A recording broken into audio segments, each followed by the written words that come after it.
Welcome back to the news at 10. South Africa has announced its first deaths from coronavirus as cases there surpass the 1,000 mark. Security forces have begun enforcing a 3-week nationwide lockdown in an effort to stem the spread of the virus. All but essential movement is forbidden, and both the army and the police are enforcing the measures. Our South Africa Bureau Chief Betty Dibia has more. In South Africa, and the country is officially on lockdown, just as the number of confirmed COVID cases crossed the 900 mark. During this period, everyone is expected to be home except for essential service providers. Even the homeless have been placed in temporary shelters for the period.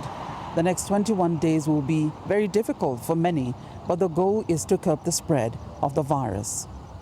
A few hours before midnight, President Cyril Ramaphosa addressed the police in Pretoria and the army in Johannesburg as deployment begins across the country and the borders.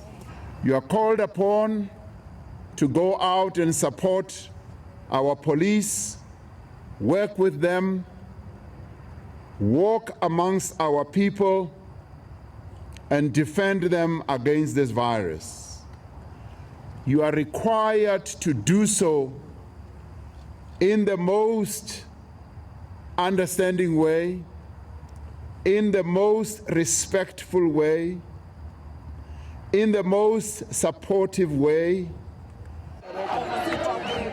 Also motivated by the Chief of the Army, General Solishoki, they set about their assignment against an unseen enemy of the nation.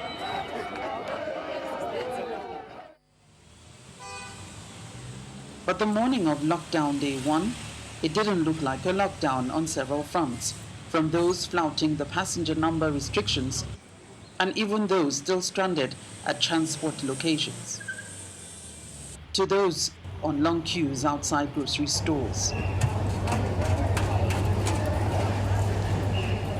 In Alexandra Township in Johannesburg, some of the people we spoke to were quite defiant, while others were compliant. Hence we black people, we don't know lockdown. It doesn't include us anyway. Corona, we don't know corona at all. Because we can't stay in the house while we don't have groceries in the house. Yeah, lockdown is affecting it because now we can't even exercise like every morning. We are worried about the coronavirus. We cannot lock down. This is a hand-to-hand business. This is how we feed our families. So we can't close our doors because of a disease that has not even started this side of the world. And it is indeed talks like this that has government worried about being able to actually flatten the curve of the spread of the virus, as the nation woke up to news of 2 deaths from COVID-19 in the Western Cape province. 2 women, one 28 and the other 48, as the number of confirmed cases crossed 1,000. From Johannesburg, South Africa, Betty Dibia, Channels Television News. The head of the World Health Organization says coronavirus has infected more than 500,000 people and killed 20,000. Speaking to a Geneva News conference, Dr. Tedros Ghebreyesus appealed again for protective gear for medical staff working to save lives. He also called on countries to refrain from using medicines that have not been demonstrated to be effective against COVID-19. There are now more than 500,000 confirmed cases of COVID-19 and more than 20,000 deaths.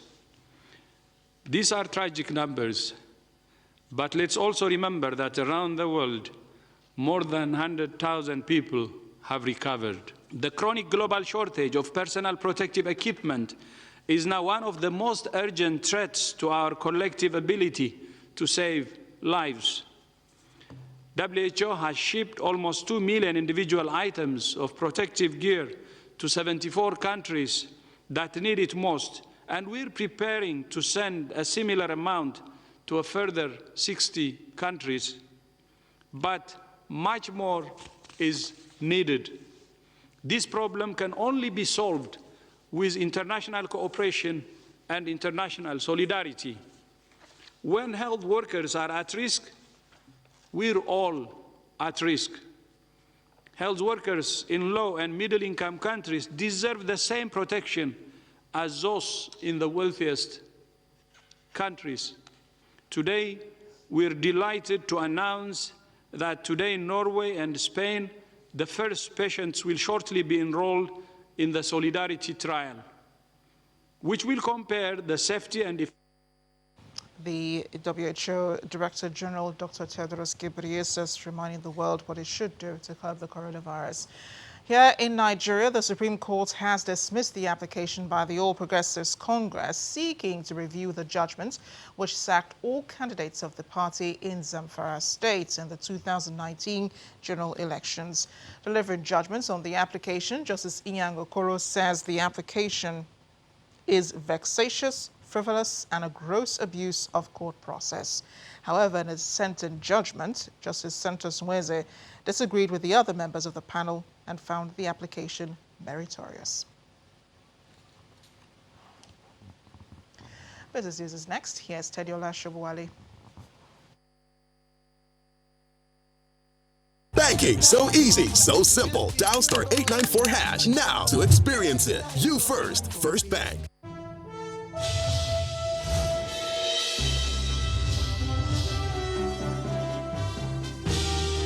Thanks, Amarachi. Welcome to Business News. The International Monetary Fund says the global economy, including the United States, has entered a recession amid the spread of the coronavirus. The managing director of the IMF, Kristalina Georgieva, told an online news conference today that it is now clear that the world has entered a recession. Ms. Georgieva says with the worldwide economic sudden stop, the fund's estimate for the overall financial needs of emerging markets is $2.5 trillion. Meanwhile, the Minister of Finance, Budget and National Planning, Zainab Ahmed, has warned that Nigeria may go into a recession if the COVID-19 pandemic continues for the next couple of months. The minister, who spoke to Channels Television, maintained that the federal government is doing a lot of intervention to cushion the effects of the economic shock. No, we're not broke. Are we buoyant? We're not buoyant as well.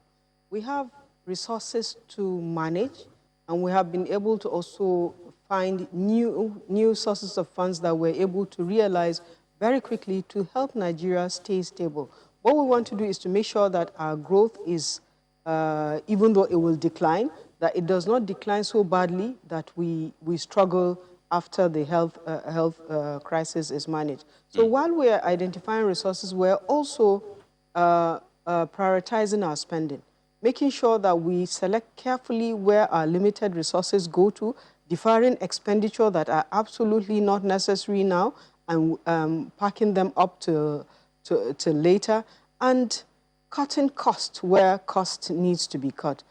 For example, we're stopping all employment so that we don't grow our wage bill. As the president said, that must be protected. We have a number of fiscal incentives that we have thought through and that we have designed, and we have to do a couple of engagements before we announce them. Because of our fragile fiscal situation, we don't want to rush and make announcements of tax cuts or tax holidays without looking at the full picture of how it affects the federal government, how it affects states, and also how it affects even businesses.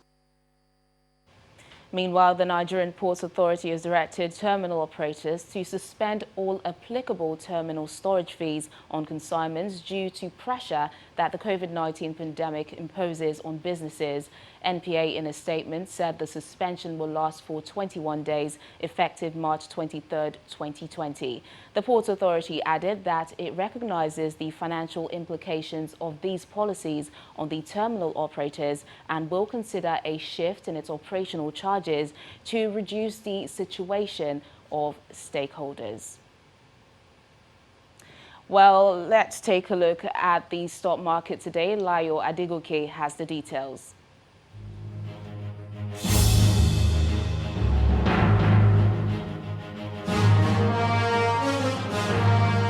Hello and welcome to the Stock Markets Report. The positive sentiment seen at the Nigerian equities market was sustained on Friday as the all-share index was up by 48 basis points, adding 55 billion naira to the total equity cap.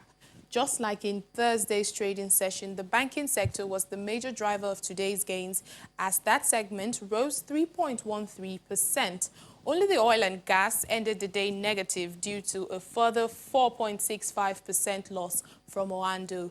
Looking at the list of top trades, we see a lot of interest in banking stocks as Tier 1 lenders GT Bank, Zenith and FBN Holdings were high on the chart. Volume, value and deals traded today were higher compared to Thursday's session as 251.4 million shares worth over 3.3 billion naira were exchanged in 3,900 transactions. GlaxoSmithKline was the highest gainer for the day by 10%, while Africa Prudential lost the most by 10%. That's the stock markets report. I'm Layo Adegoke.